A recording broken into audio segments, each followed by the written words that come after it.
La sala se había quedado helada. Recuerdo el silencio que me taladraba los oídos, tan profundo que casi podía escuchar el latido frenético de mi propio corazón. Miré a Carlos, mi ex marido, que momentos antes se había regodeado en su traje de $10,000, con esa sonrisa petulante y arrogante que tanto llegué a detestar. Pero ya no sonreía. La sangre se le había escurrido de la cara, dejándolo tan pálido como el papel. Su abogado, Manuel, el llamado carnicero de Manhattan, o eso se decía, dejó caer su pluma con un repiqueteo seco. Sus manos temblaban, se lo juro, temblaban sin control. Toda la sala de justicia se hundió en una quietud mortal. No sabía quién era el hombre que acababa de entrar. ¿José? ¿Julián? No lo recordaba.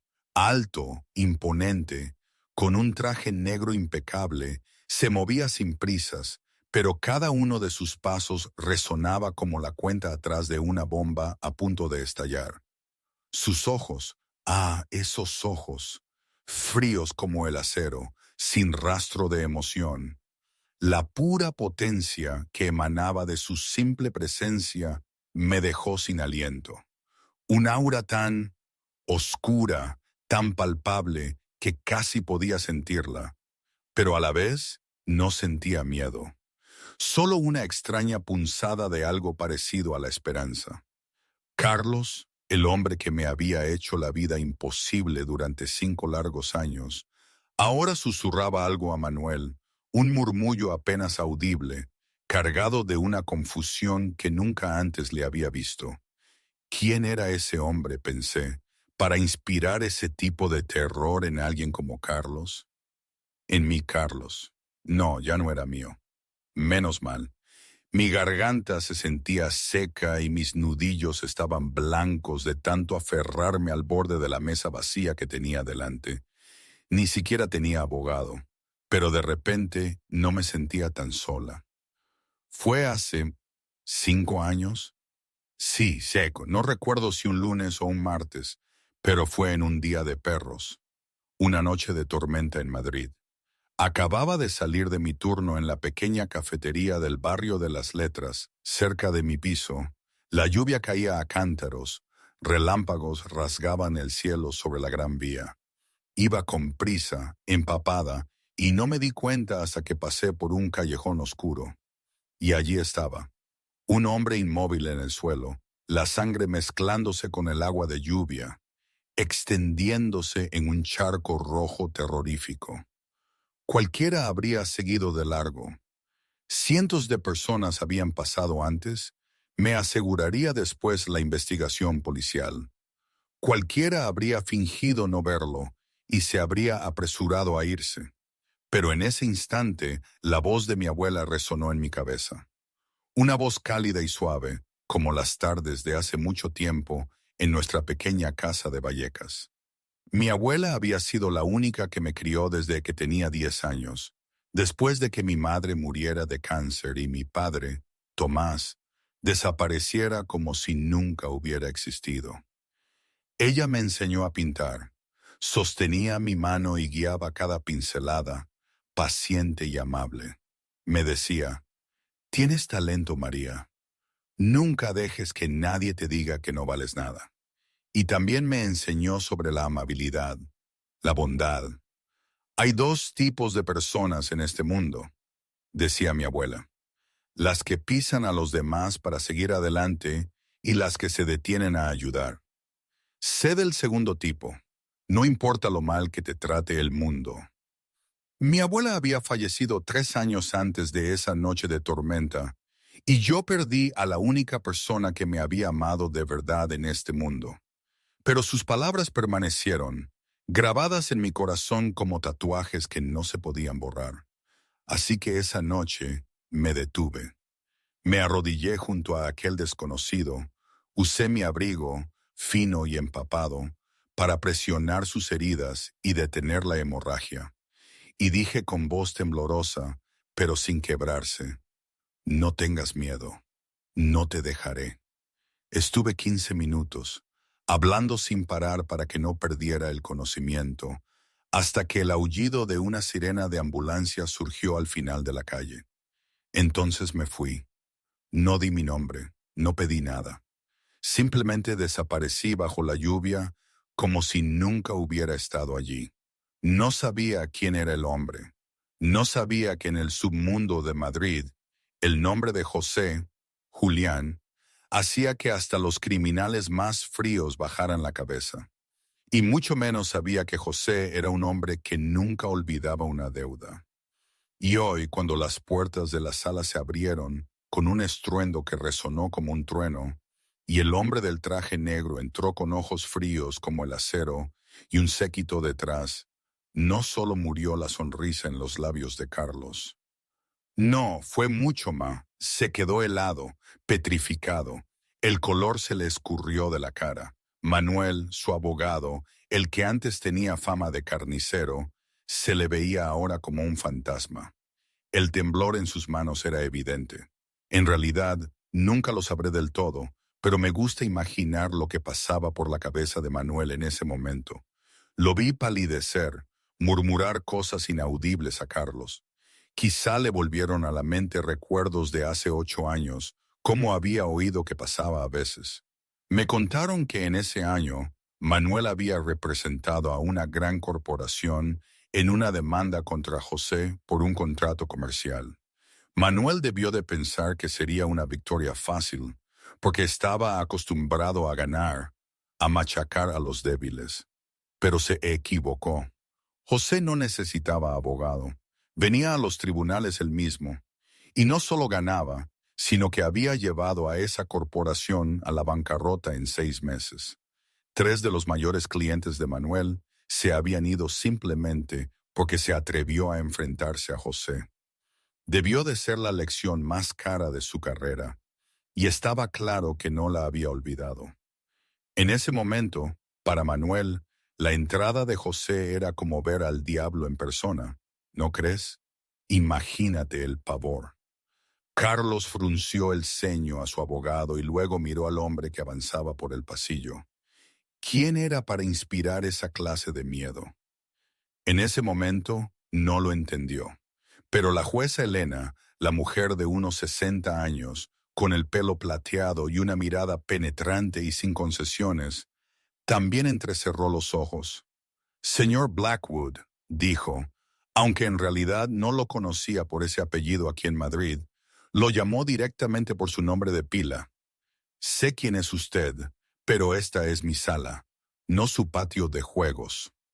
La jueza Elena, que no se mordía la lengua, sabía perfectamente que José era una figura influyente, aunque fuera del ámbito legal. Yo no la conocía bien, pero la admiraba por su temple. José apenas esbozó una leve sonrisa, una que nunca llegó a esos ojos fríos. Comprendo, señoría. Estoy aquí únicamente como garante financiero de la señora María López. Legalmente hablando, nunca he sido condenado por ningún delito. Tengo derecho a estar presente aquí como cualquier otro ciudadano. La jueza Elena se quedó en silencio. No tenía fundamentos legales para echarlo, y ambos lo sabían. Carlos se puso de pie abruptamente, su voz aguda por la indignación, aunque aún con el pánico bailando en sus ojos. ¿De dónde saca dinero para contratar a un abogado? Lo bloqueé todo. José se volvió hacia Carlos por primera vez. Esos ojos de acero frío recorrieron el rostro enrojecido frente a él, con un desprecio apenas disimulado. Algunas deudas no se miden en euros, señor Pierce. Carlos se congeló, sin entender qué significaba aquello. Pero cuando José se acercó y se sentó en la silla vacía a mi lado, cuando el hombre más poderoso del submundo de Madrid miró a la que fue su esposa, o sea, yo, con una expresión que Carlos nunca había visto dirigida a nadie, una sensación helada comenzó a recorrer la espalda de Carlos. Por primera vez en su vida, tuvo miedo. Levanté la cabeza para mirar al hombre que acababa de sentarse a mi lado. Mis ojos, marrones y llenos de confusión y una cansada duda. No entendía por qué un extraño aparecería para ayudarme. No entendía por qué me miraba con esa expresión tan extraña, como si nos conociéramos desde hacía mucho, mucho tiempo. ¿Quién es usted y por qué me ayuda? Mi voz tembló suavemente, destinada solo a que la oyera el hombre a mi lado. José no respondió de inmediato. Miró fijamente al frente durante un largo momento, como si buscara algo en su memoria. Luego habló lentamente, con voz grave y áspera. Hace 5 años, una noche de tormenta, la esquina de Gran Vía con Alcalá. Sentí como si alguien me hubiera echado un cubo de agua helada encima. Esas palabras eran una llave que abría una puerta en mi mente que ni siquiera me había dado cuenta de que había cerrado con candado durante años. Recordé. Recordé que tenía 22 años, saliendo de un turno de noche en una pequeña cafetería. La lluvia caía a mares, truenos y relámpagos desgarrando el cielo de Madrid. Había pasado por un callejón oscuro y había visto a un hombre tendido inmóvil en el suelo, la sangre mezclada con el agua de lluvia, extendiéndose en un aterrador charco rojo. Cualquiera habría seguido andando, cualquiera habría fingido no ver y se habría apresurado. Pero yo me detuve. ¿Y él era él? ¿Recuerdas? Dijo, no una pregunta, sino una afirmación. Asentí lentamente, mi voz un susurro. El hombre en ese callejón esa noche fuiste tú. José no respondió directamente. En cambio continuó. Fui traicionado por la persona en quien más confiaba. Mi socio me vendió a mis enemigos. Me dispararon 3 veces y me dejaron morir en la calle. Yacía allí durante 2 horas. Cientos de personas pasaron. Nadie se detuvo. Creí que moriría solo en ese callejón inmundo. Entonces apareciste tú. Sentí un nudo en la garganta. Nunca había imaginado que mi pequeño acto en esa noche lluviosa podría haber tenido tanto peso. Pero si me conocías, ¿por qué tardaste 5 años en venir? José exhaló un suave aliento, y algo raro y casi suave parpadeó en sus ojos grises. No me dijiste tu nombre. Te fuiste antes de que pudiera preguntar. Cuando desperté en el hospital 3 meses después, la única pista era una joven con cabello castaño que trabajaba en el turno de noche en algún lugar cerca de Gran Vía y Alcalá. ¿Sabes cuántas mujeres en Madrid coinciden con esa descripción? Cientos de miles. Hice que la gente buscara en todas las cafeterías, todos los restaurantes, todos los lugares que tenían turnos de noche, en un radio de 2 kilómetros de ese callejón. Tardé 4 años en encontrar la primera pista real, una antigua compañera tuya de trabajo que recordaba a una chica que solía dibujar en servilletas durante sus descansos. Desde allí te encontré. Me quedé aturdida. 4 años de búsqueda, todo por un pequeño acto bajo la lluvia. Pero la pregunta más grande seguía rondando en mi mente. Si me encontraste, ¿por qué no viniste antes? ¿Por qué esperar hasta ahora? José me miró, y esos ojos de acero frío de repente parecieron más profundos de lo que deberían. Te encontré hace 18 meses. Sabía que estabas en un mal matrimonio. Hizo una pausa y continuó. Pero no tenía derecho a interferir en tu vida. Tú elegiste a ese hombre. Aunque no estuviera de acuerdo, tenía que respetar tu elección. Así que esperé, observé, preparé el expediente. Y cuando solicitaste el divorcio por tu cuenta, cuando decidiste por ti misma salir de ese infierno, fue entonces cuando supe que me necesitabas. No quería salvarte como Carlos Pierce te salvó una vez, convirtiéndote en una deudora que tenía que depender de él por el resto de tu vida. Quería apoyarte cuando ya te estabas defendiendo por ti misma. Las lágrimas rodaron silenciosamente por mis mejillas. Por primera vez en 5 años, un hombre me miraba como si fuera una persona con valor, respetando mi derecho a elegir, esperando por mí en lugar de forzarme. Estaba a punto de decir gracias, pero José me interrumpió. No me des las gracias. Esta es mi deuda, y recuperaré todo lo que te pertenece. No entendía qué significaba todo aquello, pero cuando Fernando, el joven abogado que había entrado con José, se puso de pie y abrió el grueso maletín de cuero, cuando empezó a sacar un documento tras otro sellado, cada uno con un brillante sello rojo, entendí que José nunca hablaba sin cumplir. Fernando se puso de pie, su movimiento ágil y seguro, como el de un hombre acostumbrado a luchar en los tribunales más difíciles. A sus 34 años ya tenía un currículum que cualquier abogado envidiaría. Graduado en Derecho por la Complutense con los máximos honores, exfiscal durante 5 años con un 94% de victorias, Fernando era conocido como una de las mentes legales más agudas de su generación. Hace 3 años, había dejado bruscamente la fiscalía para dedicarse a la práctica privada, y nadie sabía que esa práctica privada significaba trabajar para José.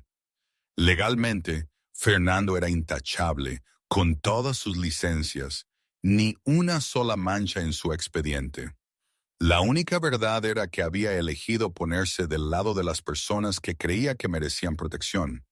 Fernando avanzó y colocó el grueso maletín de cuero sobre la mesa. El pesado golpe resonó en el silencio de la sala. Señoría, antes de comenzar, me gustaría corregir cierta información en la declaración jurada financiera que el señor Carlos presentó esta mañana.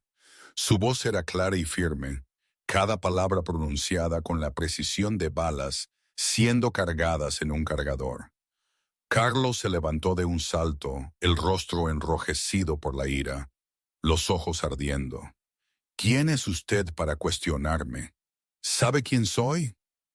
Puedo acabar con su carrera con una sola llamada, rugió, apuntando con el dedo directamente a la cara de Fernando, como si estuviera amenazando a un sirviente. Era la táctica familiar de Carlos, usar el poder y el dinero para aplastar a cualquiera que se atreviera a oponerse a él. Esa táctica había funcionado conmigo durante 5 años. Había funcionado con cada abogado de la ciudad al que había llamado y amenazado. Pero hoy había elegido al oponente equivocado. Fernando no se movió. Se quedó allí como una estatua de piedra, con el rostro completamente inexpresivo. Lentamente se quitó las gafas, sacó un pequeño paño de su bolsillo, limpió cada mota de polvo de las lentes y volvió a ponérselas. La calma del gesto era casi insultante, como si las amenazas de Carlos no fueran más que el zumbido de un mosquito al que no valía la pena prestar atención. Cuando Fernando habló, su voz era helada. Cada palabra aterrizó con el peso de un mazo. Señor Pierce, en mi carrera me he enfrentado a narcotraficantes colombianos, a la mafia rusa y a asesinos en serie que no dudaron. Todos ellos pensaron que podían amenazarme. ¿Quieres saber dónde están ahora? ¿En prisión o bajo tierra? Fernando dio un paso más, su mirada lo suficientemente afilada como para atravesar a Carlos. ¿Cree que un empresario de nivel medio como usted, con unas pocas decenas de millones de euros en sus cuentas y un puñado de conexiones en los círculos superiores de Madrid, puede asustarme? Por favor, siéntese antes de avergonzarse más ante este tribunal. La sala quedó en absoluto silencio. Nadie se atrevía a respirar demasiado fuerte. Carlos se quedó allí como si le hubiera caído un rayo en el estómago, con la boca abierta, sin que le saliera una sola palabra. Era la primera vez en su vida que alguien lo humillaba tan abiertamente, y no tenía ni idea de cómo reaccionar.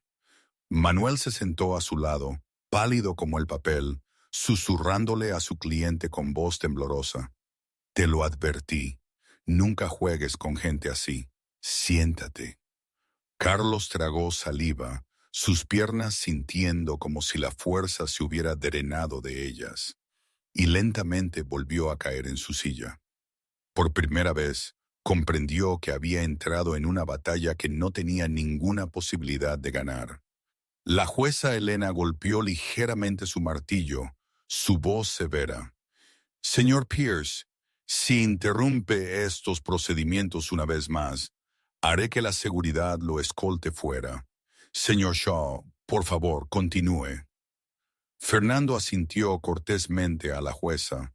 Luego se volvió hacia el maletín. Lo abrió y sacó un expediente de al menos 5 centímetros de grosor, cuidadosamente encuadernado con pestañas de colores que marcaban cada sección. El suave crujido del papel en el silencio sonó como una campana de muerte. Señoría, esto es lo que nuestro equipo ha recopilado en las últimas 72 horas. Fernando colocó el expediente sobre la mesa. El sonido pesado resonó como una declaración de guerra. El señor Carlos ha declarado a este tribunal que el patrimonio conyugal total es de 6 millones de euros. También ha declarado que su esposa, la señora María López, no hizo ninguna contribución al hogar durante el matrimonio. Fernando hizo una pausa. Sus ojos recorrieron la sala como un general inspeccionando un campo de batalla. Estoy aquí hoy para demostrar que ambas afirmaciones son mentiras deliberadas diseñadas para despojar a mi clienta de su parte legítima. Manuel intentó levantarse para objetar, su voz débil y sin vida. Objeción, señoría. Esto es calumnia sin fundamento. Pero antes de que pudiera decir una palabra más, José solo tuvo que girar la cabeza y mirar a Manuel. Solo una mirada, sin palabras, sin gestos amenazantes, solo esos ojos grises y fríos de acero apuntando directamente al rostro lívido del abogado mayor. Manuel volvió a caer en su silla como una marioneta a la que le cortaron las cuerdas. Sus labios se movían, pero no se atrevió a forzar una palabra más. La jueza Elena frunció el ceño ante la escena.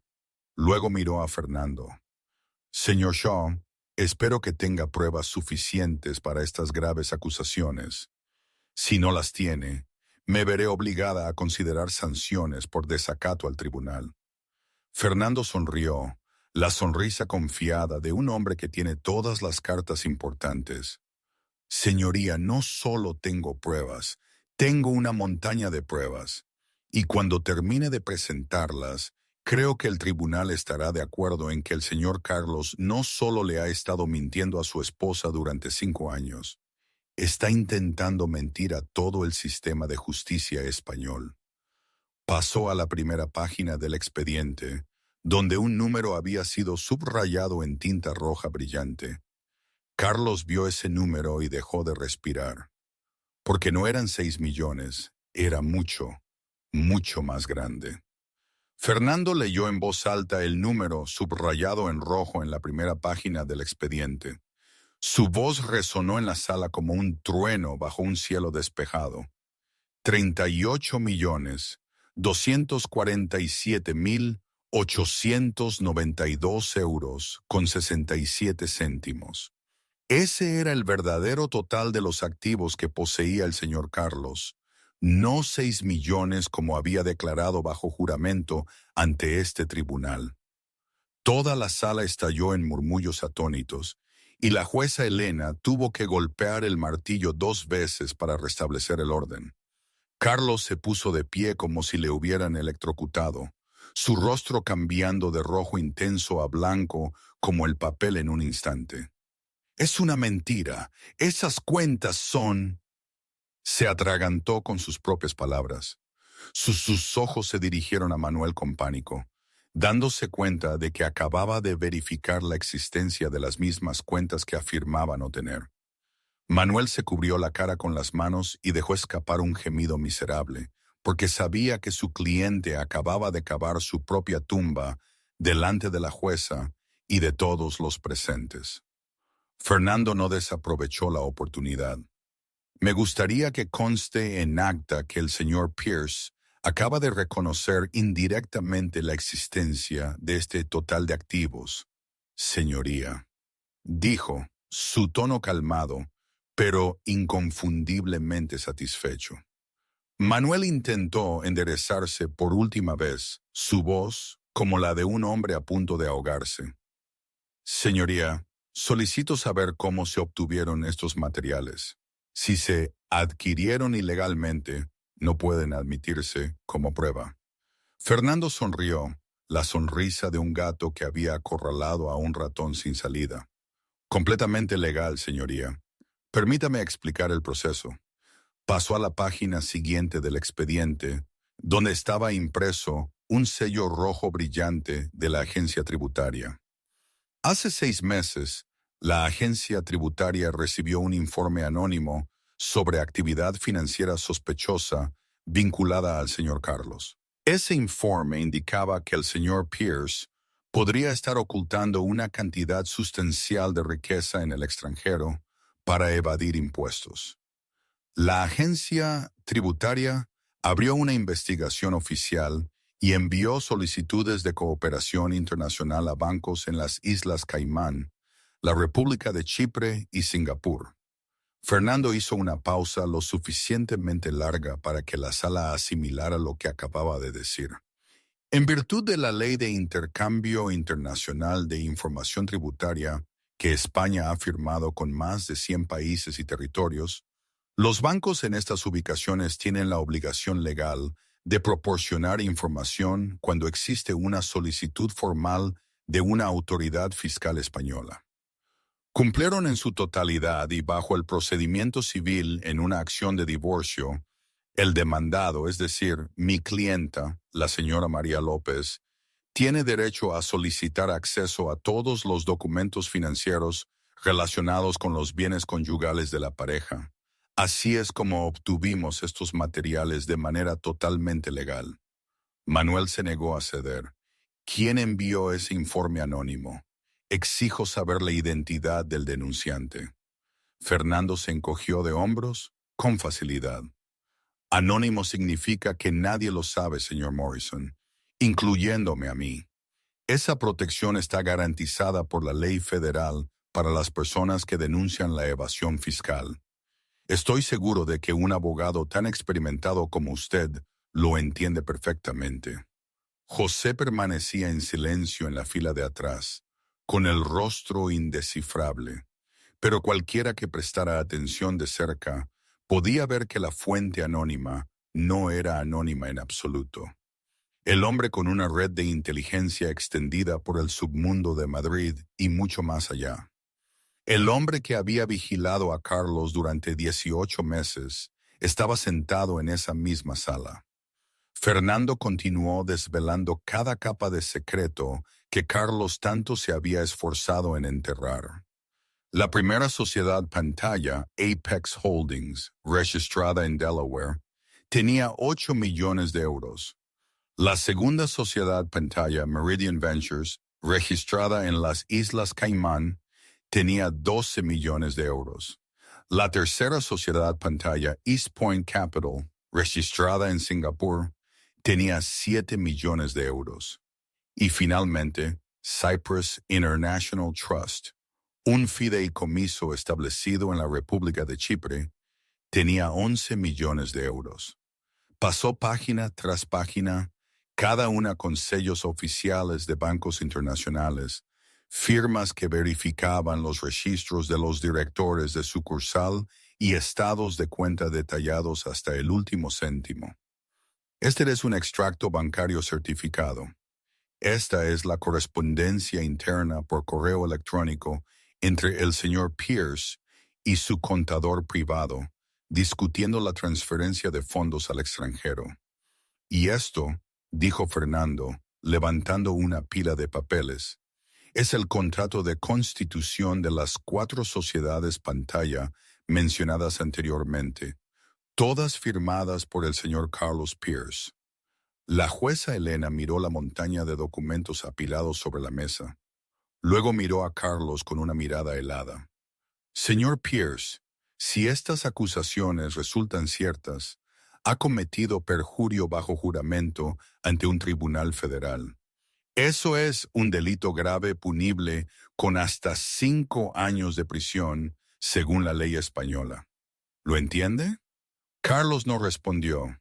Se quedó allí como una estatua, los ojos fijos en la nada, su mente pareciendo apagarse bajo la tormenta, a punto de caer sobre su cabeza. Al otro lado de la sala, yo me senté con los ojos bien abiertos, mirando los números ahora al descubierto. 38 millones de euros.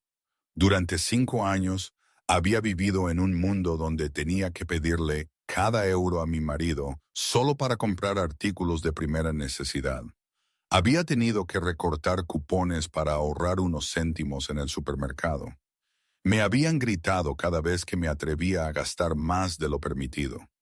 Y todo ese tiempo, el hombre al que llamaba mi marido había estado sentado sobre 38 millones de euros, riéndose de la pobreza que él mismo me había impuesto. ¿38 millones? Susurré. Mi voz temblaba de furia y dolor, y me hizo usar cupones para comprar comida. José se volvió hacia mí, y por un momento fugaz algo más suave afloró en esos ojos grises de acero. Eso es solo dinero, señora López. Lo que le ha estado ocultando no es solo dinero, es más que eso. Miré a José, luego a Fernando mientras se preparaba para pasar a la siguiente sección del expediente, y comprendí que la pesadilla de Carlos acababa de comenzar. Aquí tengo que parar un momento, ¿sabéis? Porque todo esto, esta situación en la que me encontré, era una locura. Me refiero a que, de repente, aparecen millones de euros, pruebas de engaño, y un hombre, José, que es como sacado de una película de gangsters, está a mi lado protegiéndome. En mi barrio, en Vallecas, esto habría sido impensable. Habríamos dicho, ese hombre está de atar. ¿Cómo es posible que algo tan irreal se convierta en mi realidad? Me sentía como si estuviera viendo mi propia vida en tercera persona, en una especie de sueño extraño y perturbador. No entendía del todo los tecnicismos, la magnitud de la traición de Carlos, pero el impacto emocional, eso sí lo sentía, como un golpe tras otro. Quizá todo era demasiado bueno para ser verdad, o demasiado malo. No lo sé. En cualquier caso, volvamos a la historia, que aún quedaba mucho por descubrir. Fernando pasó a la siguiente sección del expediente y su rostro se volvió más severo, como si lo que estaba a punto de revelar doliera aún más que los 38 millones ocultos. Señoría, el señor Pierce presentó un acuerdo prenupcial firmado antes del matrimonio que establecía que la señora María López renunciaría a todos los derechos sobre los bienes de su marido en caso de divorcio. Está utilizando ese documento como un escudo legal para despojar a mi clienta de lo que le corresponde. Pero la pregunta que debe considerar el tribunal es esta. ¿Bajo qué circunstancias firmó mi clienta ese acuerdo? Fernando hizo una señal a un asistente para que encendiera la pantalla de proyección de la sala. En la pantalla apareció una cadena ampliada de mensajes de texto, cada uno con una marca de tiempo clara. Estos son mensajes entre el señor Pierce y mi clienta la noche anterior a la boda, a las 23:47. Fernando leyó cada mensaje en voz alta. Carlos escribió a María, «Fírmalo ahora mismo». Respondí, «Necesito tiempo para leer con atención. Este es un contrato legal importante». Carlos respondió, «No hay tiempo. Fírmalo o cancelo la boda inmediatamente y le diré a todo el mundo que estás embarazada de otro hombre». Luego otro mensaje de Carlos. «¿Quién crees que te va a creer? ¿Una huérfana sin dinero?» La sala quedó en un pesado silencio. El ceño de la jueza Elena se frunció, su mirada fija en Carlos con desprecio apenas disimulado. Me senté allí con los hombros temblorosos mientras el recuerdo de esa horrible noche volvía como una inundación. Recordé haber llorado en la oscuridad. Recordé rogarle a Carlos que me diera más tiempo. Recordé firmar mi nombre en un grueso contrato sin leer una sola línea porque estaba aterrorizada. Tenía solo 22 años, sin familia, sin dinero, sin nadie en quien apoyarme. Y el hombre que pensé que me amaba había usado esa soledad como un arma para forzarme la mano. Fernando continuó, su voz bajando. Pero esa no fue la parte más dolorosa, señoría. 2 meses después de la boda, mi clienta fue llevada de urgencia al hospital.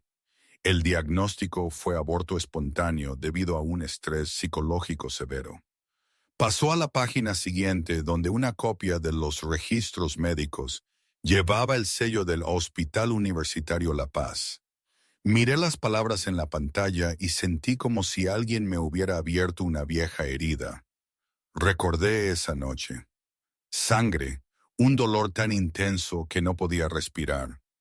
Me recordé acurrucada en el suelo del baño, una mano presionada contra mi estómago, la otra temblorosa mientras marcaba el número de mi marido. Carlos contestó y dijo con voz plana y fría, «Estoy en una reunión. Estarás bien. Llama a una ambulancia». Luego colgó.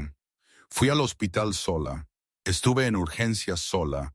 Oí al médico decirme que había perdido al bebé sola.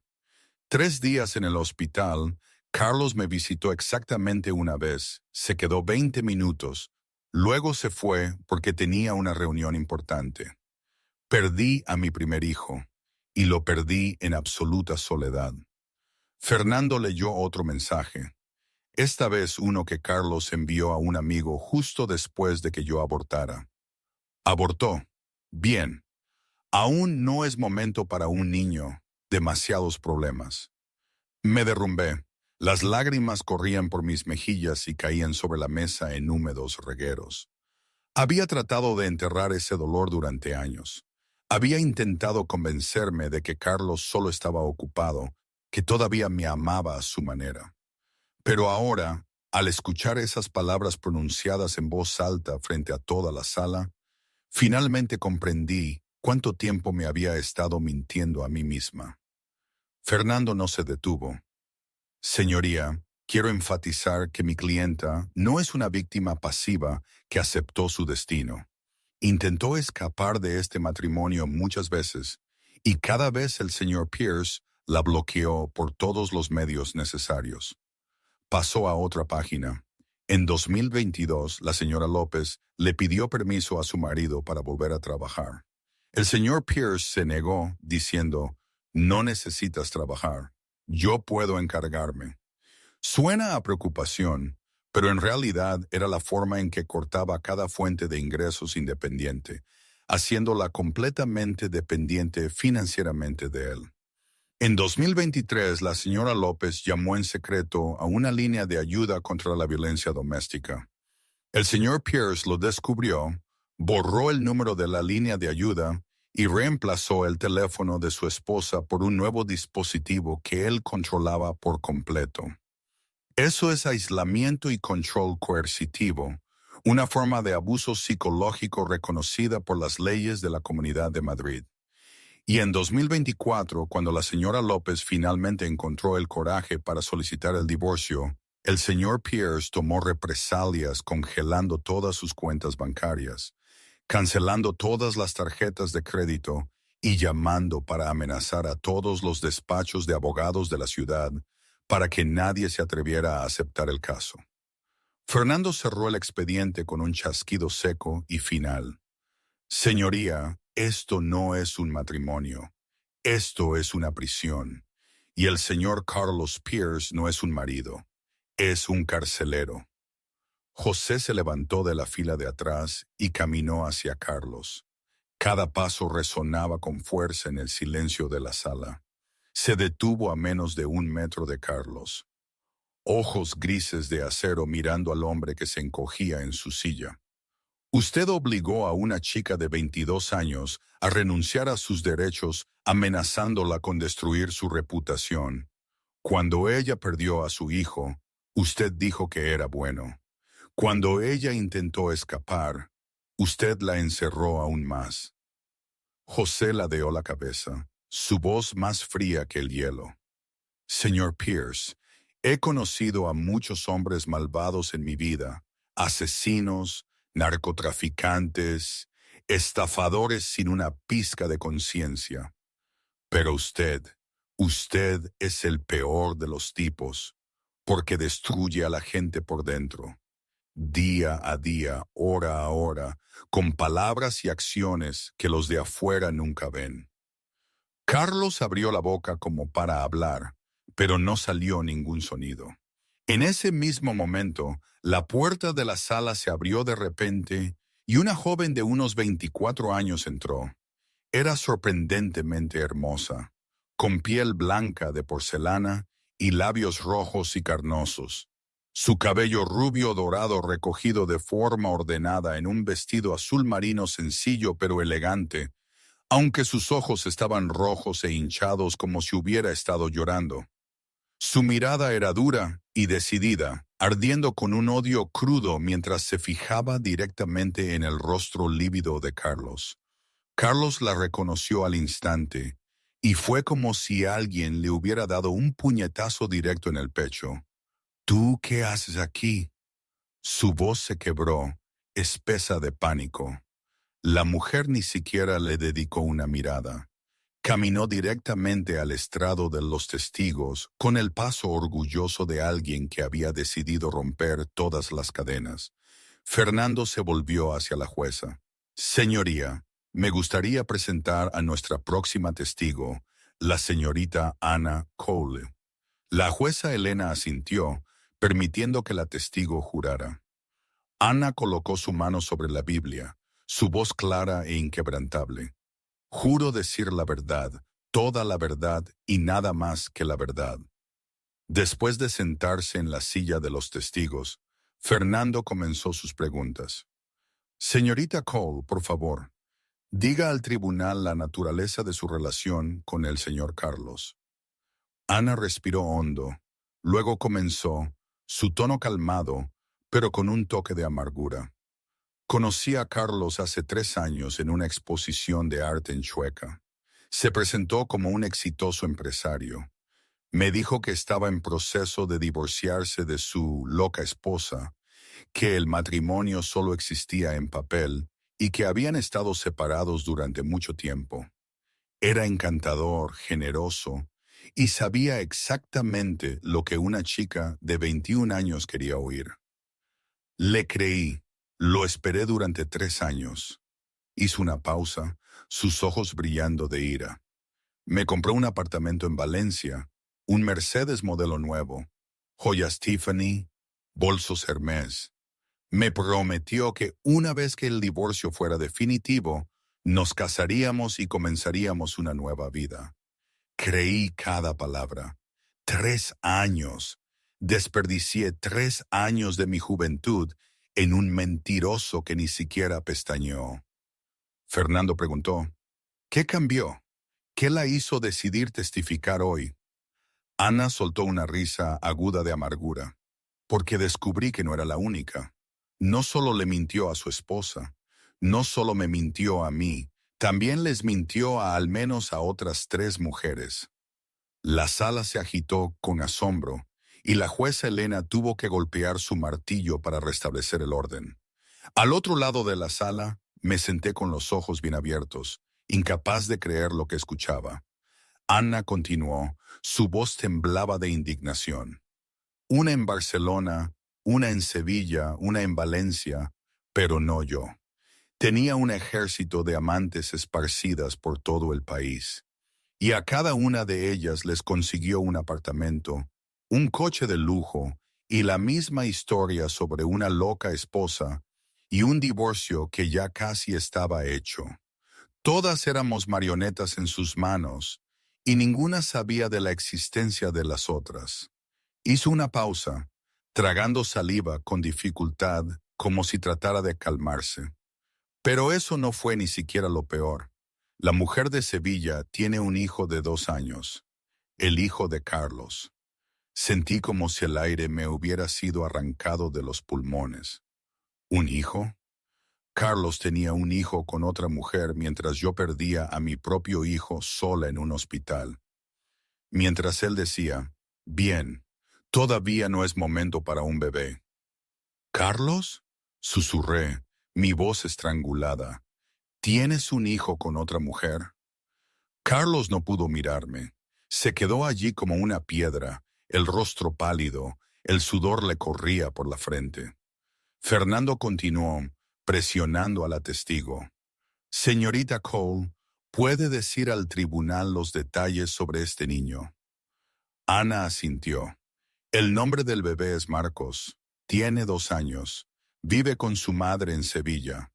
Carlos paga 5.000 euros al mes de manutención infantil, pero nunca ha conocido a su hijo.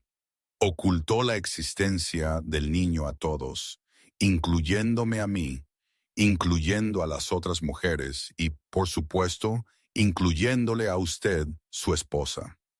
Sacó una copia de un certificado de nacimiento de su bolso y se la entregó a Fernando. Este es el certificado de nacimiento del niño. El nombre del padre figura claramente como Carlos Pierce. Fernando aceptó el documento y lo entregó a la jueza. Señoría, esta es una prueba que confirma que el señor Carlos tiene un hijo extramatrimonial que ocultó deliberadamente. Además, tenemos pruebas de la cantidad total que el señor Pierce gastó en sus aventuras durante su matrimonio con mi clienta. Esa cantidad es de 2.700.000 euros. 2.700.000 euros de fondos conyugales utilizados para comprar apartamentos, vehículos de lujo y regalos para amantes, mientras que su esposa legal tenía que rogar por cada euro para comprar necesidades básicas. Ana miró directamente a Carlos por primera vez desde que había entrado en la sala. Nos dijo a cada una que éramos la única. Juró, prometió, lloró y habló de su miserable matrimonio, y todas le creímos. Le creí durante 3 años. 3 años esperé una promesa que nunca iba a ser real. Las lágrimas comenzaron a rodar por sus mejillas, pero no se molestó en secarlas. 3 años. Lo odio. Me odio a mí misma por haberle creído. Me quedé en silencio, observando a la joven llorar en el estrado de los testigos. No sentía celos ni odio hacia Ana. Solo sentía una profunda tristeza. Tristeza por mí. Tristeza por Ana. Tristeza por las otras mujeres a las que Carlos había engañado. Todas éramos víctimas del mismo hombre. Me volví a mirar a Carlos, el hombre al que había llamado mi marido durante 5 años. Ya no lo reconocía. O quizás nunca supe realmente quién era. No sé quién eres, susurré, con la voz hueca y agotada. Quizá nunca lo supe. Ana bajó del estrado y pasó junto a Carlos sin siquiera una mirada. Salió de la sala con la espalda recta, dejando atrás a un Carlos completamente derrumbado. José se inclinó hacia mí, su voz baja y cargada de significado. Mientras usted tenía que rogar por dinero para la compra, él gastó casi 3 millones de euros en amantes. Mientras usted perdió a su bebé y sufrió sola, él tuvo otro hijo con otra mujer. Ese es el hombre con el que se casó, señora López. Carlos se sentó empapado en sudor, sus manos apretando los brazos de su silla hasta que sus nudillos se pusieron blancos. Había perdido el control por completo, y todos en la sala sabían que cualquier cosa que dijera a continuación solo empeoraría las cosas. Carlos no pudo más. Años dedicados a construir la imagen de un empresario exitoso, un hombre poderoso, admirado y respetado, se estaban derrumbando frente a él como un castillo de arena deshecho por la marea. Sus activos expuestos, el acuerdo prenupcial desenmascarado, una amante testificando, un hijo extramatrimonial al descubierto. Era como un animal acorralado, y cuando no le quedaba ningún lugar a donde correr, hizo lo único que sabía hacer. Atacó. Carlos se puso de pie de un salto, su rostro ardía en rojo como una bomba a punto de detonar. Las venas de su cuello sobresalían. «Ella no merece ni un céntimo», rugió. Su voz aguda resonó por toda la sala. «Es solo una huérfana inútil que recogí. Le di todo. Un hermoso hogar, un coche de lujo, ropa de diseñador. ¿Y cómo me pagó? Arrancándome ante los tribunales». Se giró y apuntó con el dedo directamente hacia mí, escupiendo mientras gritaba.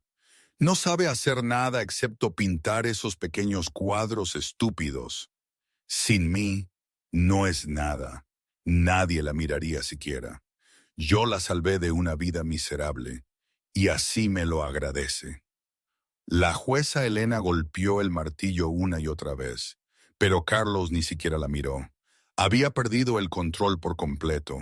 Años de contención estallando como un volcán. Y luego, en medio de esa furia enloquecida, gritó una frase que heló la sala. «Mi padre tenía razón. No se puede confiar en las mujeres. Mi madre también. Me dejó cuando tenía 12 años.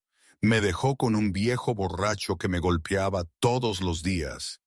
Y María será igual. Todas son iguales». Un pesado silencio cayó sobre la sala. En ese instante, todos vislumbraron a un niño de 12 años abandonado, solitario y herido, escondido dentro del hombre arrogante y cruel de 35 años que estaba allí. El fantasma de una infancia infeliz, de traición y violencia, había moldeado a Carlos en lo que era hoy, pero fue solo un vistazo, porque el dolor del pasado nunca es una excusa para destruir a otros. El trauma no es una licencia para volverse cruel. Fernando se levantó, su voz plana y fría. «Señoría, me gustaría que conste en acta que el señor Pierce acaba de admitir en audiencia pública que considera a su esposa inútil y que no vale ni un céntimo. Eso es una clara evidencia del desprecio sistemático que ha mostrado a mi clienta durante todo este matrimonio. Y en ese mismo momento sucedió algo que nadie esperaba. Yo, María, me puse de pie. Me levanté lentamente, como si estuviera reuniendo cada pedazo destrozado de mí misma y uniéndolos en uno solo. Mis hombros rectos, mi barbilla levantada, y cuando hablé, mi voz era extrañamente tranquila. «Me llamas inútil», dije, cada palabra clara y firme, «pero sobreviví 5 años a tu lado, 5 años de tener cada euro controlado, 5 años de estar aislada de amigos y familiares, 5 años de que me dijeran una y otra vez que no valía nada, que nadie me querría excepto tú. ¿Sabes cuánta fuerza se necesita para eso?» Di un paso adelante, mis ojos marrones fijos en el rostro pálido de Carlos. «¿Me llamas huérfana inútil?» «Sí. Mi madre murió cuando yo tenía 10 años. Mi padre se fue sin decir adiós. Mi abuela, la única persona que alguna vez me amó, también murió. No tengo a nadie, pero sigo viva. Sigo aquí, sigo respirando. ¿Y tú?» «¿Tú qué?» Di un paso más, mi voz ahora con poder. «Tienes 38 millones de euros en tus cuentas. Tienes al abogado más caro de Madrid. Tienes amantes por todo el país. Tienes todo lo que el dinero puede comprar. Y sin embargo todavía tienes que destrozar a una mujer, aplastarla, encerrarla en una jaula de cristal, solo para sentir que vales algo. Así que, ¿quién es el inútil aquí, Carlos? ¿Quién?» Toda la sala contuvo la respiración. Carlos se quedó allí con la boca abierta, incapaz de hablar. Era la primera vez en 5 años que me atrevía a enfrentarlo. Me atrevía a decirle a la cara lo que realmente pensaba. Pero no había terminado. «¿Y esos cuadros estúpidos de los que sigues hablando?» El año pasado, una galería en el barrio de Salamanca se puso en contacto conmigo. Querían hacer una exposición de mi trabajo. ¿Sabes por qué dije que no? porque me dijiste que no tenía talento, porque dijiste que mis pinturas no eran más que garabatos infantiles, porque te creí, Carlos, y ese fue el mayor error de mi vida. Respiré hondo como si estuviera inhalando libertad por primera vez después de años de encierro. Pero nunca te volveré a creer. Nunca. José estaba sentado en la fila de atrás, observando a la pequeña mujer de pie e inquebrantable en el centro de la sala por primera vez desde que había entrado en esa habitación. Algo cambió en sus ojos grises de acero, algo más que la habitual frialdad. Era admiración. «Eres más fuerte de lo que crees», murmuró José cuando volví a mi asiento. Lo miré y la comisura de mi boca se curvó en la sonrisa más pequeña. Estoy aprendiendo eso de nuevo. Carlos se derrumbó en su silla con la boca aún abierta, pero sin palabras. Todas las armas que había usado le habían sido arrebatadas. Todas las mentiras habían sido sacadas a la luz. Y la mujer que pensó que había domado se acababa de levantar y le había asestado un golpe fatal a la vista de todos, a plena luz del día. En ese mismo momento, Manuel se levantó de su silla, su rostro tan pálido que parecía que la misma muerte acababa de llamar a su puerta, no para defender a su cliente, sino para huir. Sus manos temblaban mientras se ajustaba la corbata, tratando de invocar un mínimo del aplomo del abogado veterano, una vez apodado el carnicero de Manhattan. Pero todo lo que podía hacer ahora era buscar una manera de salvarse a sí mismo. «Señoría», comenzó, su voz como si alguien le estuviera apretando la garganta. «Me veo obligado a retirarme de este asunto. Existe un grave conflicto ético que me impide seguir representando a mi cliente». Carlos se volvió para mirar a su abogado, los ojos muy abiertos por el horror. «¿Qué? No puedes dejarme. Te pagué un anticipo de 500,000 euros. Eres mi abogado. Tienes que protegerme». Agarró a Manuel por la manga como un hombre que se ahoga se aferra al último salvavidas. Pero Manuel liberó su brazo con un disgusto apenas disimulado. «Soy abogado, señor Pierce, no un mártir. No puedo seguir representando a un cliente que me proporcionó deliberadamente información falsa a mí y a este tribunal. Me dijo que solo tenía 6 millones de euros cuando la verdad es 38 millones. Me dijo que solo tuvo una aventura y resulta que tiene todo un ejército de amantes esparcidas por toda España. Me convirtió en cómplice de sus mentiras y me niego a seguir desempeñando ese papel». La jueza Elena golpeó el martillo con fuerza decisiva, sus ojos afilados clavándose en el abogado que intentaba escabullirse. «Señor Morrison, no acepto su moción de retirada en este momento. Permanecerá hasta que concluyan estos procedimientos». Manuel abrió la boca para protestar, pero la jueza levantó una mano para detenerlo. «Además», continuó, su voz fría como el hielo, «remitiré todo el expediente de este asunto al Ilustre Colegio de Abogados de Madrid para su revisión. Ha representado al señor Pierce durante los últimos 6 meses. Si tenía conocimiento de la existencia de sociedades pantalla offshore, de transacciones financieras ilícitas, de ocultación de activos con fines de evasión fiscal, y no lo informó a las autoridades correspondientes, podría enfrentar graves acusaciones de mala conducta profesional». Manuel se puso aún más pálido, si es que eso era posible. «Señoría, no tenía absolutamente ningún conocimiento de esas sociedades pantalla. Mi cliente me ocultó esa información a su propio abogado». La jueza Elena arqueó una ceja escéptica. «El colegio de abogados lo determinará. Por ahora, siéntese y continúe con sus funciones». Manuel se dejó caer en su silla, pero la empujó más lejos de Carlos, como si sentarse cerca de él pudiera ser contagioso. La distancia entre los dos hombres era ahora lo suficientemente amplia como para contener un abismo sin fondo. Carlos miró alrededor de la sala, buscando una cara amiga, una mirada comprensiva, cualquier cosa que sugiriera que no estaba completamente solo. Pero no había nada. Su abogado le había dado la espalda. Su amante acababa de testificar en su contra. Su esposa, la mujer que pensó que había destrozado por completo, se había levantado y lo había derribado con sus propias palabras. Y al otro lado de la sala estaba sentado José, el hombre de esos ojos grises y fríos de acero, observándolo como un gato observa a un ratón acorralado. Señoría, Carlos intentó una última vez, su voz débil y desesperada. Solicito una prórroga. Necesito tiempo para encontrar un nuevo abogado. No puedo continuar sin representación legal. La jueza Elena lo miró sin una pizca de misericordia. Denegado, tiene un abogado sentado a su lado. Si desea retirarse, no es asunto de este tribunal en este momento. Estos procedimientos continuarán. Carlos echó una mirada hacia las puertas de la sala, como si estuviera sopesando si huir.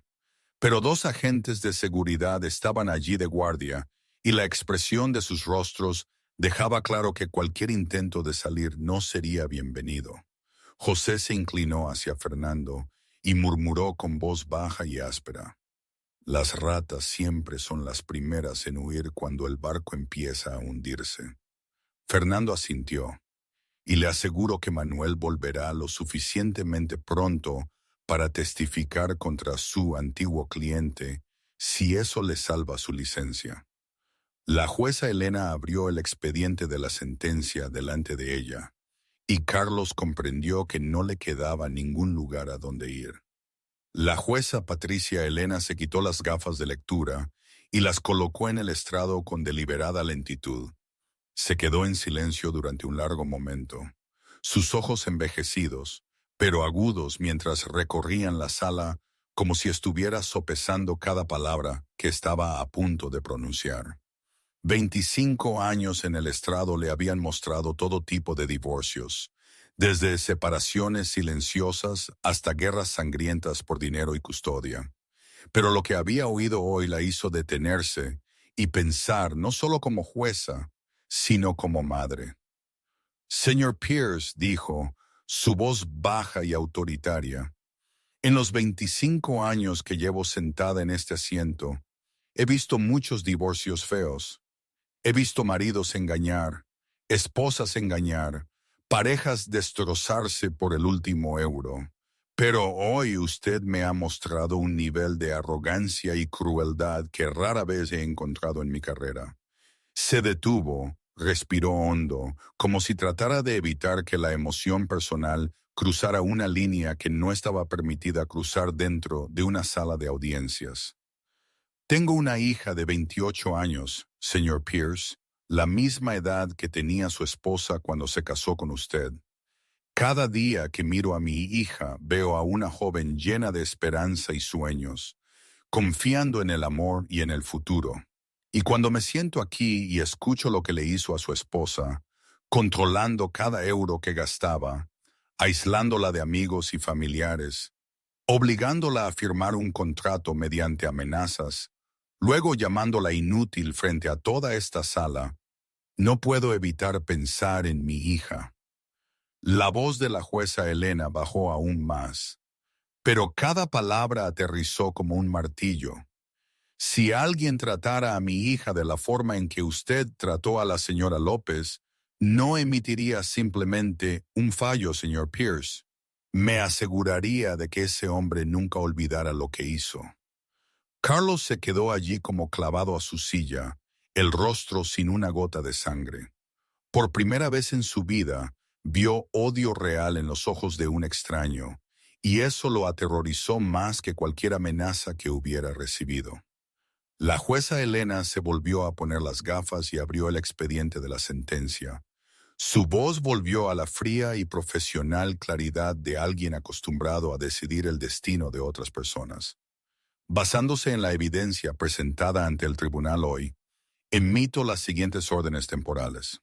Primero, en cuanto a los activos, El tribunal ordena una congelación inmediata de todos los activos del señor Carlos Pierce, incluidas todas las cuentas bancarias nacionales e internacionales, todas las sociedades pantalla en Delaware, las Islas Caimán, Singapur y la República de Chipre, así como cualquier tenencia de criptomonedas, si existieran.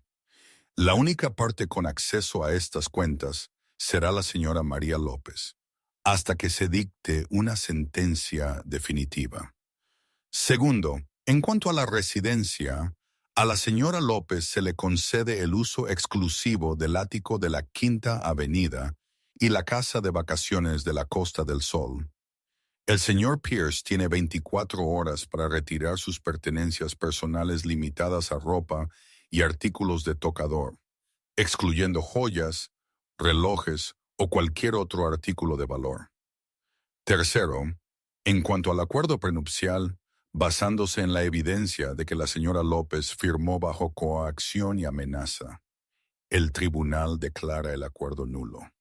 Cuarto, en cuanto a las acusaciones penales, el tribunal remitirá todo el expediente relativo a las declaraciones financieras falsas bajo juramento y el presunto lavado de dinero internacional a la Fiscalía de Madrid para su revisión y posible enjuiciamiento. Carlos quiso gritar una objeción, pero no le quedaban fuerzas. Solo pudo sentarse allí, su boca abriéndose y cerrándose como un pez varado. La jueza Elena continuó. Finalmente, en cuanto a los honorarios de los abogados, el señor Pierce asumirá el coste total de la representación legal de la señora López en este asunto. Dirigió una mirada cargada de significado a José. Espero que sea un número memorable, señor Blackwood. José inclinó ligeramente la cabeza. La comisura de su boca se elevó en una sonrisa fría y breve. Muy memorable, señoría. Se lo aseguro. La jueza Elena golpeó el martillo con un golpe que sonó como un trueno. Se levanta la sesión. La audiencia final tendrá lugar dentro de 30 días. Esta sesión ha concluido. La gente comenzó a levantarse y moverse hacia las puertas. José se puso de pie y me ofreció su mano. Deberíamos irnos, señora López. Ha sido un día largo. Tomé su mano y sentí su calidez y firmeza. Por primera vez en 5 años, sentí que alguien me protegía de verdad. No por dinero, no por interés, sino simplemente porque lo merecía. Salimos al pasillo. Fernando y los 2 asistentes nos seguían de cerca. Pero en el momento en que se abrieron las puertas de la sala, un mar de flashes estalló en destellos cegadores. Señora López, ¿tiene algún comentario sobre el fallo del tribunal? Señor Blackwood, ¿cuál es su relación con la señora López? ¿Cuánto tiempo ha estado mintiendo el señor Pierce? ¿Sabía usted lo de las otras mujeres? Decenas de reporteros se abalanzaron, empujando micrófonos y cámaras hacia nosotros, gritando preguntas como un enjambre de abejas agitadas. La noticia del divorcio de un empresario adinerado, junto con la misteriosa aparición de José, se había extendido como la pólvora, y los medios de Madrid nunca se perdían una historia tan irresistible. José inmediatamente se interpuso delante de mí, su alto cuerpo formando una pared entre el caos y yo. Fernando avanzó, levantando una mano para detener a los reporteros. Sin comentarios. Por favor, respeten la privacidad de nuestra clienta. Nos movimos rápidamente entre el gentío, los 2 asistentes abriéndonos paso mientras José y Fernando me mantenían protegida en el centro.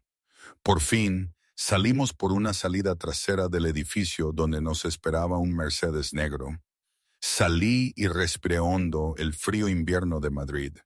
Por primera vez en 5 años, sentí que podía respirar. Por primera vez en 5 años, me sentí libre, pero no sabía que mi pesadilla no había terminado. Justo cuando estábamos a punto de subir al coche, Un viejo y destartalado sedán chirrió al detenerse a nuestro lado, y la persona que salió me dejó helada, como si acabara de ver un fantasma de un pasado lejano regresar al presente.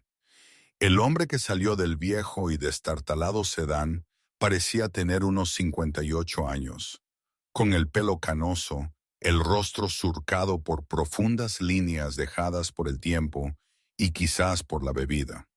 La ropa que llevaba no estaba rota, pero sí gastada y arrugada. El tipo de tela que te decía que la vida no había sido amable ni próspera. Pero lo que me dejó helada no fue su aspecto desaliñado. Fueron sus ojos, ojos marrones idénticos a los que veía cada día en el espejo. Papá, susurré. Mi voz temblaba, como si la palabra hubiera sido sacada del lugar más profundo de un recuerdo que había tratado de enterrar durante 17 años. Tomás, el hombre que me abandonó cuando tenía 10 años, justo después de que mi madre muriera. El hombre que desapareció sin decir adiós y dejó a una abuela anciana para criar a una nieta sola, ahora estaba frente a mí con una sonrisa que intentaba que fuera amigable, pero que no podía evitar parecer falsa. Hola, cariño, dijo Tomás, su voz áspera y gruesa con el ritmo resbaladizo de alguien acostumbrado a adular. Ha pasado mucho tiempo. Te vi en la tele y vine enseguida. Tu divorcio es el tema más candente en todos los periódicos. José estaba a mi lado. Sus ojos grises de acero se entrecerraron mientras estudiaba al hombre que había aparecido. No habló. Solo hizo una señal a Fernando con una breve mirada. Fernando comprendió inmediatamente, retrocedió, sacó su teléfono y comenzó a hacer una llamada, ya recopilando información sobre el recién llegado. Sentí que mi garganta se secaba y se volvía amarga. 17 años. Durante 17 años no había sabido ni una sola palabra de este hombre. Ninguna llamada, ninguna carta, ni un euro de manutención. No se había presentado al funeral de mi abuela hace 3 años. No estuvo allí cuando me gradué de la escuela secundaria o de la universidad. No sabía que me había casado. Aguanté 5 años de infierno, perdí un hijo, y ahora, de repente, estaba aquí como si ninguno de esos años hubiera existido. ¿Qué haces aquí?, le pregunté. Mi voz se endurecía. ¿A dónde desapareciste durante 17 años? Cuando mamá murió, te fuiste sin una sola explicación. La abuela tuvo que criarme sola, trabajar hasta el agotamiento para que yo pudiera seguir en la escuela. ¿Y tú dónde estabas? Tomás se llevó una mano al pecho con una torpe muestra de dolor. Lo sé, cariño. Fui un padre terrible. Cometí un grave error, pero tienes que entender, en ese entonces, estaba luchando. Me estaba desmoronando después de la muerte de tu madre. No podía enfrentar nada de eso. Dio un paso más, tratando de parecer sincero. Pero sigo siendo tu padre. La sangre es la sangre. No puedes negar eso. Miré al hombre frente a mí y sentí una profunda y agotadora fatiga que me invadía. Había pasado por demasiado hoy, enfrentado demasiadas verdades brutales, y ahora me veía obligada a mirar a un fantasma de un pasado que creía haber dejado atrás. ¿Qué quieres?, le pregunté secamente, sin paciencia para andarme con rodeos. Tomás miró a su alrededor con cautela, como si comprobara quién podría estar escuchando. Luego bajó la voz y habló en un tono falsamente íntimo. Cariño, oí que vas a recibir una gran liquidación de tu divorcio con ese exmarido tuyo. La prensa dice que ocultó decenas de millones en el extranjero. Estoy en un pequeño apuro. Solo necesito una pequeña ayuda tuya. Unos 500,000 euros para poder pagar mis deudas y empezar de nuevo. No podía creer lo que oía. 17 años de silencio. Y lo primero que me decía cuando me veía de nuevo era para pedirme dinero. Ni una disculpa, ni una explicación, ni una sola pregunta sobre la vida de su hija. Solo dinero. ¿Apareces después de 17 años solo para pedirme dinero?, pregunté, mi voz tensa de furia y decepción. Tomás cambió al instante cuando se dio cuenta de que su hija no era tan fácil de convencer como había supuesto. La falsa calidez desapareció, reemplazada por una mirada fría y calculadora. Se llevó la mano a la chaqueta y sacó una pila de papeles. No estoy pidiendo, dijo, su voz plana. Tengo derecho. Nunca renuncié oficialmente a mis derechos como padre. Según la ley española, los padres pueden solicitar apoyo económico a los hijos adultos si están en dificultades. Si no me ayudas voluntariamente, tendré que demandarte. Y supongo que después de este sonado divorcio tuyo, no quieres otro escándalo en los periódicos, ¿verdad? Temblé, no de miedo, sino de una traición tan profunda que me sentí hueca. Acababa de escapar de un hombre que me usó, y ahora otro hombre, el que debería haberme amado y protegido más que nadie, me estaba amenazando por dinero. ¿Por qué?, susurré, mi voz llena de desesperación. ¿Por qué todo el mundo quiere usarme? Fernando regresó, inclinándose para susurrar al oído de José, con expresión grave. Tomás López, 200.000 euros en deudas de juego en un casino clandestino de las afueras de Madrid. Lleva 8 meses evitándolo. Y esa deuda, Fernando hizo una pausa con deliberado significado, es de nuestra organización. La boca de José se curvó en una sonrisa fría, afilada como el hielo invernal. ¡Qué conveniente! José dio un paso adelante, cada pisada resonando pesadamente en la acera como la muerte llamando a una puerta. Se movió entre María y Tomás, su alta figura formando una fortaleza que nadie podía traspasar. Sus ojos grises de acero se fijaron en el rostro del hombre mayor, un hombre que intentaba parecer duro, incluso cuando la inquietud empezaba a filtrarse en su mirada. Señor López, dijo José, su voz baja y fría como el viento del norte en invierno. Creo que necesitamos tener una conversación. Tomás miró al hombre que se había interpuesto delante de él. Sospecha mezclada con desprecio. ¿Quién es usted? Este es un asunto familiar entre mi hija y yo. No tiene nada que ver con extraños. José sonrió, pero no había calidez en ello.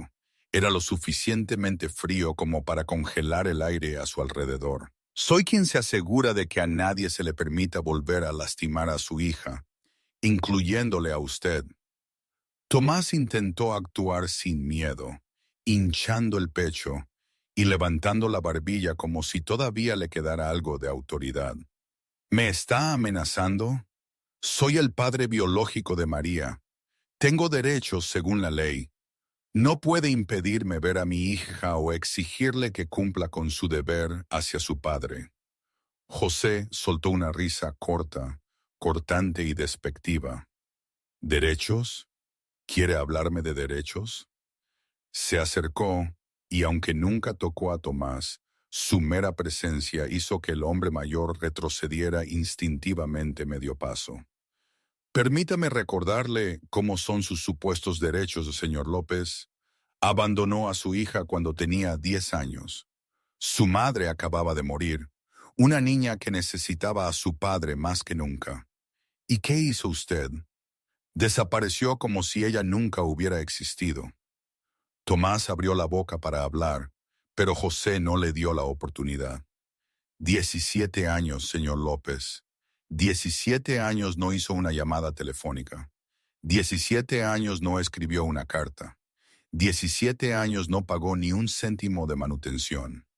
Su abuela, una mujer anciana, trabajó hasta la extenuación para mantener a esa niña alimentada y en la escuela mientras usted, ¿dónde estaba? Jugando en casinos, bebiendo en bares. José ladeó la cabeza, sus ojos grises perforando a Tomás como 2 haces de luz. No estuvo en su graduación del instituto. No estuvo cuando terminó la universidad. No estuvo en su boda, aunque fue un matrimonio en el que ella nunca debió haber entrado. Y cuando su abuela murió hace 3 años, la mujer que crió a su hija en su lugar, usted ni siquiera se molestó en aparecer. Pero ahora que oye que su hija podría recibir una gran suma de dinero, de repente recuerda que es padre. Tomás empezó a sudar, pero todavía intentó resistir. Tengo derechos según la ley, repitió como un mantra, su voz mucho menos segura ahora. Fernando se acercó a José con una carpeta en la mano.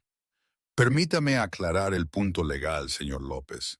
Según la ley española, un padre que ha abandonado el deber de manutención durante un periodo prolongado pierde el derecho a exigir apoyo económico a un hijo adulto. 17 años sin contacto, sin apoyo, sin cumplimiento de ninguna obligación parental.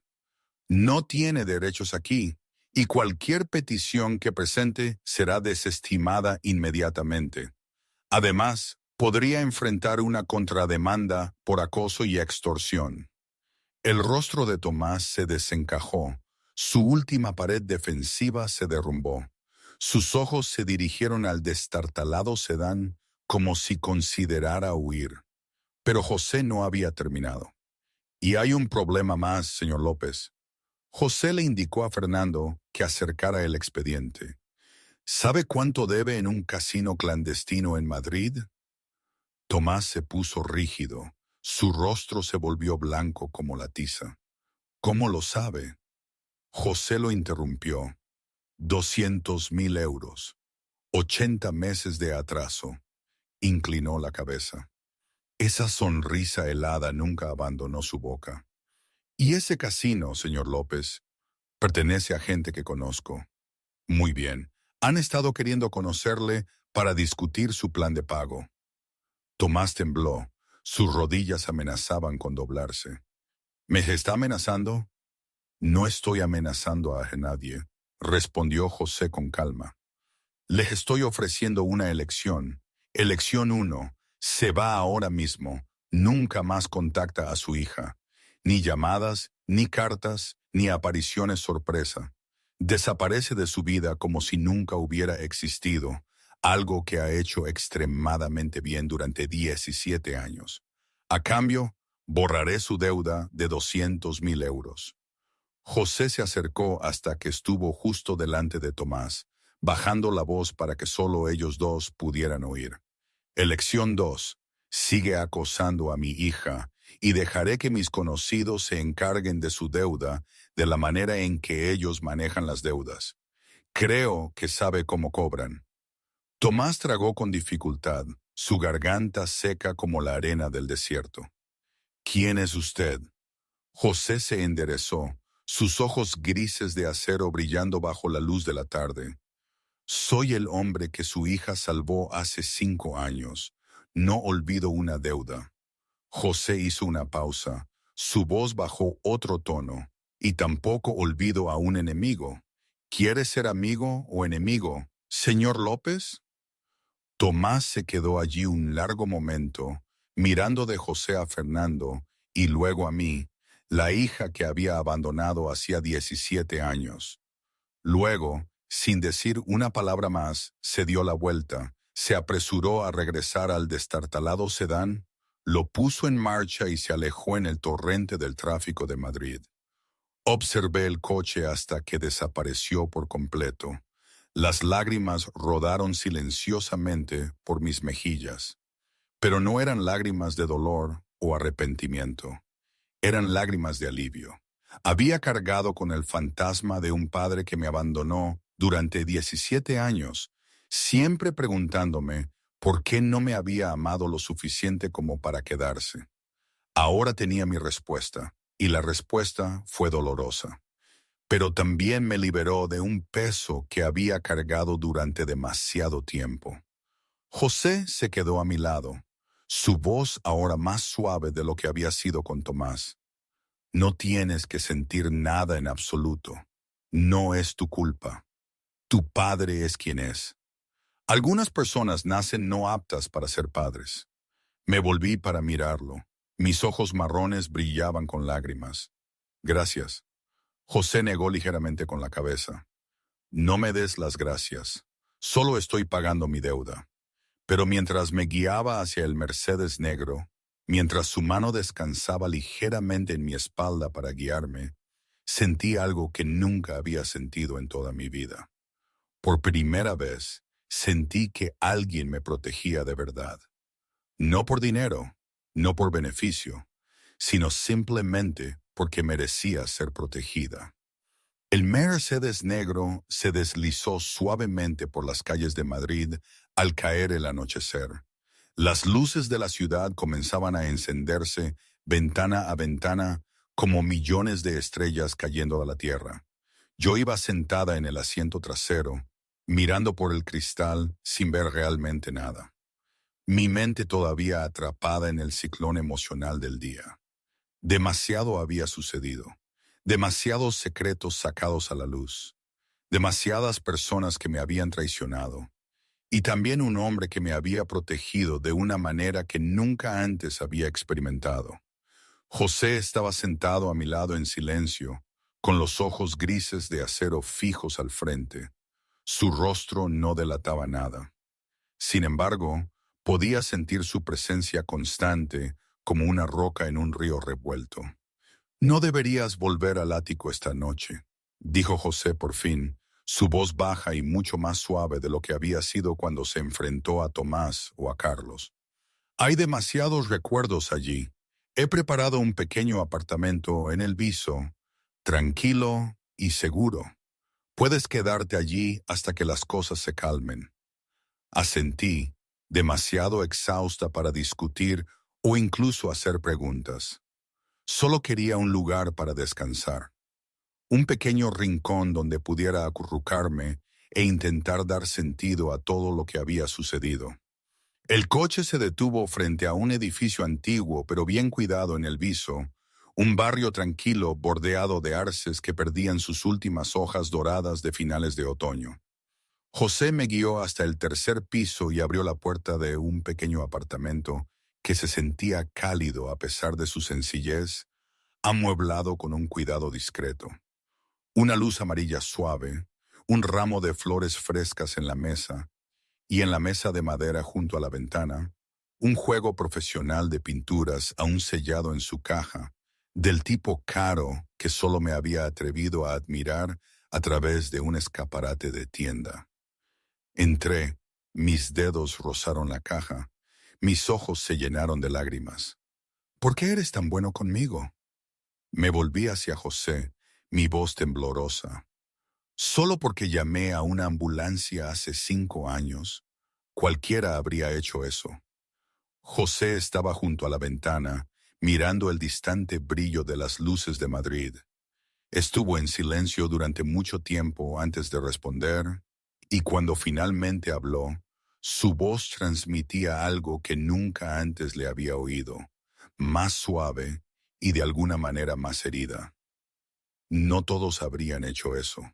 Se volvió hacia mí, sus ojos grises de acero distantes, como si estuviera mirando directamente a esa noche de tormenta de hace 5 años. Fui traicionado por el hombre en quien más confiaba. Mi socio, a quien trataba como a un hermano, me vendió a mis enemigos a cambio de poder y dinero. Me emboscaron en ese callejón. Me dispararon 3 veces, una en el hombro, una en el pecho, una en el abdomen. Luego se fueron, seguros de que moriría. José se acercó, su voz bajando aún más. Yacía allí durante 2 horas bajo la lluvia, en mi propia sangre. Cientos de personas pasaron. Los vi, oí sus pasos, algunos me vieron y siguieron caminando de todos modos. Otros ni siquiera miraron, creí que moriría solo en ese callejón inmundo. Y a nadie en este mundo le importaría. Se detuvo y respiró hondo. Entonces apareciste tú, una joven con un abrigo delgado, arrodillándote junto a un extraño que se estaba muriendo. No huiste, no entraste en pánico, Presionaste tu abrigo contra mis heridas y me dijiste, no tengas miedo, no te dejaré. Me miró directamente a los ojos. ¿Sabes que fue la primera vez en muchos años que alguien me decía eso? Sentí que mi corazón se encogía. No había imaginado que mi pequeño acto esa noche pudiera significar tanto para alguien. José continuó, su voz más tranquila, como si confesara algo difícil de decir en voz alta. ¿Y quieres saber por qué tardé 5 años en venir a ti? No solo porque eras difícil de encontrar, sino porque no sabía qué decirte. Se volvió hacia la ventana, dándome la espalda. En mi mundo sé cómo amenazar, cómo negociar, cómo controlar. Sé cómo hacer que los enemigos teman y los aliados sean leales, pero no sé cómo decir gracias. No sé cómo preocuparme por alguien sin convertirlo en una debilidad que pueda ser explotada. He vivido toda mi vida en la oscuridad, y tú fuiste la primera luz que había visto en mucho tiempo. No sabía qué hacer con eso. Me quedé en silencio, asimilando lo que había oído. Luego pregunté, con voz suave pero directa, «Eres un hombre malo, ¿verdad?» José se volvió hacia mí y no apartó la mirada de mis ojos. He hecho cosas malas. He lastimado a la gente. Vivo en la oscuridad y controlo cosas cuya existencia la gente normal nunca quiere saber. No soy un buen hombre según la definición habitual. Me quedé allí mirando al hombre frente a mí, el hombre que acababa de admitir que pertenecía al submundo. El hombre con una especie de poder que hacía temblar a Carlos y a Tomás. Debería haberme asustado. Debería haber querido huir, pero extrañamente no sentí miedo. Los únicos hombres malos que conozco, dije, mi voz tranquila y segura, son los que se suponía que debían amarme y en su lugar me destruyeron. Mi marido, que juró que me protegería el resto de mi vida, me convirtió en una prisionera en mi propia casa. Mi padre, que debería haber sido mi refugio, me abandonó, luego regresó para amenazarme por dinero. Todos dijeron que les importaba, pero solo querían controlarme y usarme. Di un paso más cerca de José, levantando mi rostro hacia el suyo. ¿Y tú? Tú no me has obligado a nada. Esperaste hasta que me puse de pie por mi cuenta. Me protegiste no porque quisieras poseerme, sino porque creíste que merecía protección. Quizás no eres perfecto, quizás has hecho cosas terribles, pero para mí eres el único que realmente ha sido bueno conmigo sin me pedir nada a cambio. José me miró y por primera vez algo se suavizó en esos dos ojos grises de acero, algo que había mantenido oculto durante años. Por ti, dijo en voz baja, intentaré ser un hombre mejor. No se quedó mucho tiempo. Me dejó un teléfono negro con un solo número de contacto programado y me dijo que, si necesitaba algo, debía llamar y él respondería sin importar dónde estuviera. Luego salió, su alta silueta desvaneciéndose detrás de la puerta que se cerraba. Me senté junto a la mesa, abrí el juego de pinturas y encontré un pequeño trozo de papel doblado cuidadosamente dentro. Lo desdoblé y leí las palabras escritas a mano en tinta negra, las letras fuertes pero ordenadas. Nunca olvides que tienes valor. Gabify Neba. Sonreí y por primera vez en mucho tiempo, era una sonrisa que venía de mi corazón. No sabía lo que depararía el futuro. No sabía a dónde podría llevar esta extraña conexión entre José y yo. Pero sabía una cosa, alguien en este mundo me recordaba. Y a veces eso era todo lo que se necesitaba para empezar de nuevo. Han pasado 6 meses desde ese fatídico día en los tribunales. Y yo, María, me he convertido en una persona completamente diferente. No un cambio que ocurrió de la noche a la mañana. No algo fácil o suave como en los cuentos de hadas.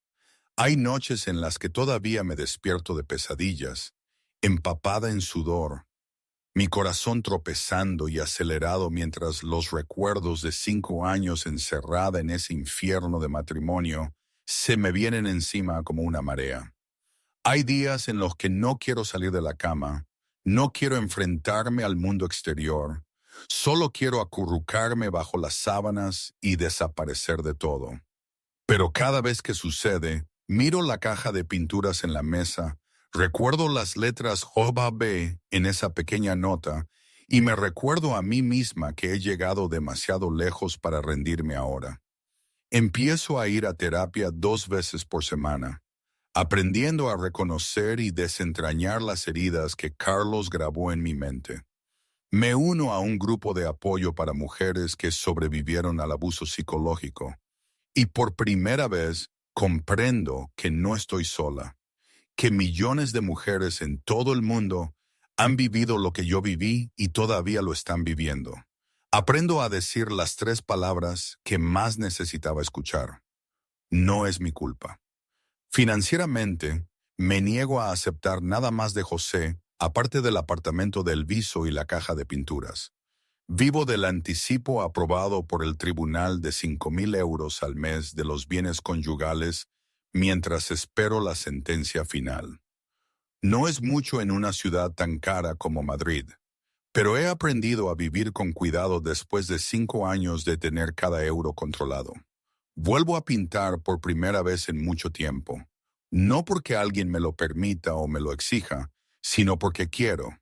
Pinto pequeñas piezas y las pongo a la venta en sitios web de artistas independientes. Al principio, me dan unas pocas decenas de euros por cada una, luego unos pocos cientos.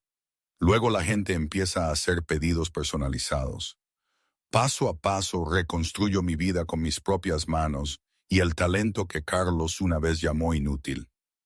Y esta noche, 6 meses después del juicio, estoy de pie en medio de una galería del barrio de Salamanca, con un vestido rojo deslumbrante, mi cabello castaño brillante cayendo sobre mis hombros, mis ojos iluminados con una alegría que había olvidado que era posible. A mi alrededor cuelgan decenas de cuadros que creé yo misma. Cada uno cuenta una historia de un viaje de la oscuridad a la luz, del sufrimiento a la esperanza, de la ruina al renacimiento. La exposición se llama Renacer, y cada pieza se agota la noche de la inauguración. La pieza central, la obra en la que vertí la mayor parte de mí misma, es un cuadro de un callejón oscuro en una noche lluviosa. 2 manos unidas en un charco de agua bajo una tenue farola. Lo llamo Noche de Lluvia y Luz, y se vende por 85,000 euros a un coleccionista anónimo. Tengo la sensación de que ya sé quién es. Entre la multitud de elegantes invitados, aparece un rostro familiar que casi me hace desmoronarme. Margarita, mi antigua compañera de trabajo de los días en que trabajaba en una galería antes de casarme con Carlos, está delante de mí con los ojos enrojecidos y una sonrisa radiante. María, dice Margarita, intenté contactarte durante 5 años. Tu teléfono siempre estaba apagado o inalcanzable. Pensé que me habías olvidado. Abrazo a mi vieja amiga. Las lágrimas ruedan por mis mejillas. Lo sé. Ahora sé por qué. No fue tu culpa, Margarita. No fue culpa de nadie más que suya. En la pantalla del televisor en la esquina de la galería, las noticias muestran a Carlos en un mono naranja de prisión, siendo escoltado por agentes a un centro de detención federal. La voz del locutor continúa firmemente, anunciando que Carlos ha sido sentenciado a 8 años de prisión por lavado de dinero internacional, evasión de impuestos y perjurio ante un tribunal federal. Además, se le ordena entregar todo su patrimonio a su exesposa y pagar millones de euros en multas al gobierno. Manuel, su abogado, también ha visto su licencia de abogado revocada permanentemente por el Colegio de Abogados de Madrid por complicidad en la ocultación de información para su cliente. Miro a Carlos en la pantalla. El hombre que una vez declaró que yo no valía un céntimo, Ahora entra en prisión esposado, con el rostro completamente destrozado. No siento alegría ni triunfo. Siento una extraña paz, como si un capítulo finalmente se hubiera cerrado y otro se estuviera abriendo. Ana, la amante que testificó contra Carlos, también ha ganado su propio caso civil y recuperó el apartamento de Valencia que se suponía que debía recibir. Incluso al niño de Sevilla, Marcos, finalmente se le concedió un fondo fiduciario seguro de los activos incautados de Carlos, asegurando que el niño nunca tendría que crecer con la sombra de la negligencia de su padre. Y Tomás, mi padre biológico, ha desaparecido por completo, tal como le prometió a José. Y no siento tristeza cuando pienso en ello. Algunas personas no merecen un lugar en mi vida, y he aprendido a aceptar eso. Casi al final de la exposición, cuando casi todos los invitados se han ido, me siento sola frente a Noche de lluvia y luz, estudiando mi propia obra con un orgullo que nunca antes había sentido realmente. El teléfono negro que me dejó José vibra suavemente en mi bolsillo. Lo saco y leo el mensaje en la pantalla. Oí que la exposición fue un éxito espectacular. Felicidades. Te mereces todo esto. JB. Sonrío y tecleo una respuesta con el pulgar. Gracias. ¿Dónde estás? La respuesta llega casi al instante. Lejos, pero siempre te veo. Miro alrededor de la galería, ahora casi vacía, y de repente noto una figura familiar de pie en el rincón más alejado de la sala donde la luz no llega. Un hombre alto con un traje negro, ojos grises de acero mirándome con una mirada que había echado de menos durante 6 meses. José no se acerca a saludarme. Solo se queda allí, ofrece una leve sonrisa cuando nuestras miradas se encuentran al otro lado de la sala. Luego inclina la cabeza en reconocimiento y se da la vuelta para irse, su alta silueta desvaneciéndose en la noche de Madrid. Mi teléfono vuelve a vibrar. Cuando estés lista, te llevaré a cenar. Sin prisas, esperaré. Miro el mensaje. Mi corazón se acelera un latido. Tecleo mi respuesta letra por letra. Estaré lista. No sé a dónde llevará esta extraña conexión entre José y yo. Quizás nos hagamos amigos. Quizás algo más, o quizás seguiremos siendo dos extraños. El destino nos unió una noche lluviosa y una deuda que nunca podrá medirse en dinero. Pero pase lo que pase, sé una cosa. Yo sobreviví. Me levanté de las cenizas de un matrimonio destrozado, de la humillación y el control, de la traición de un padre biológico y la crueldad de un marido. Renací. Cuando firmo mi nombre en el último cuadro que aún no se ha vendido, escribo Mel López, como siempre, pero esta vez añado en la esquina inferior 2 pequeñas iniciales que solo yo entiendo. JB, porque hay personas que te salvan la vida y hay personas que te dan una razón para seguir viviendo. A veces son la misma persona y yo sigo adelante, a veces con dudas, a veces con miedos, pero siempre con la certeza de que mi historia, al fin, es mía. ¿Verdad que es complicado? La vida nunca es un cuento de hadas perfecto, pero es mi vida.